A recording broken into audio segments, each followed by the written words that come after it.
చనిపోయిన ఫ్యూ సెకండ్స్లో ఏం జరుగుతాయి, చనిపోయిన కొన్ని దినాలు ఏం జరుగుతాయి, పునరుద్ధానం ఎలా జరుగుతుంది, ఒక్కసారి మన భవిష్యత్తు గురించి మనం తెలుసుకునే ప్రయత్నం చేస్తాం. అందరం కలిసి 2 కొరింథీ 5వ అధ్యాయము 8వ వచనం కలిసి చదువుదాం. చనిపోయిన వెంటనే ఏం జరుగుతుంది? ఇట్లు ధైర్యము కలిగి ఈ దేహమును విడిచిపెట్టి ప్రభువునొద్ద నివసించుటకు ఇష్టపడుతున్నాం.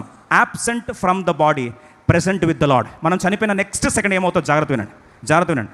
సడన్గా గుండె అయిపోయింది అనుకుందాం. గుండె అయిపోయింది, ప్రభు అంటాడు, నరులారా తిరిగి నా దగ్గర రండి అంటారు. అప్పుడు మన్నైనది వెనుకటి వల్లనే మరలా భూమికి చేరును. మట్టి ఏమవుతుందండి? మట్టి కలిసిపోతుంది.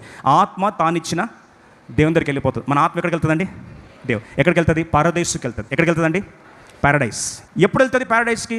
చాలామంది ప్రశ్న ఏంటంటే ఎప్పుడు అండి?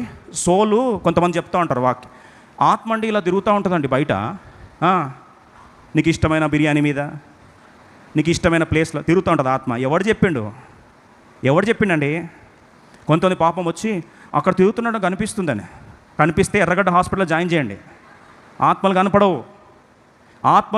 జాగ్రత్త వినండి. బైబిల్ సెలవు సత్యం చెప్తున్నాను, జాగ్రత్త వినండి. మరణించిన నెక్స్ట్ సెకండే ఆ క్షణం ఏం జరుగుతుందండి? బైబిల్లో దొంగతో ప్రభు అన్నాడు, నేడు నీవు త్వరగా రైట్ నౌ, నేడు నీవు నాతో కూడా పరదేశం. ఆత్మ శరీరాన్ని విడిచిన నెక్స్ట్ సెకండే ఆత్మ ఎక్కడ ఉంటుందంటే ప్రభుతో ఉంటుంది. ఎక్కడ?